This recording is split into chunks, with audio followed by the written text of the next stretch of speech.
अस्सलाम वालेकुम जी। ये हमारे घर के पीछे एक जगह है जी, एक लेक है। और ये लेक पे हर वक्त इधर जब भी आएँ ये बत्तियाँ इधर मौजूद होती हैं, कभी पानी में कभी इधर घास पे। ये लेक है, इसके बहुत ही खूबसूरत। और ये आसपास इसके घर बने हुए हैं। हमारा घर भी इधर साथ ही है। पानी कुछ कम है आजकल क्योंकि बारिशें थोड़ी कम हुई हैं।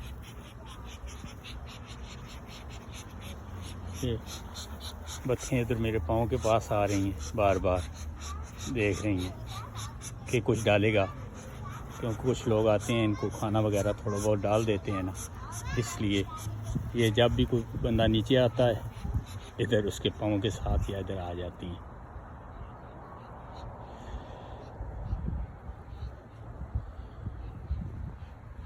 सब्सक्राइब कीजिएगा, लाइक कीजिएगा। साजिद महमूद।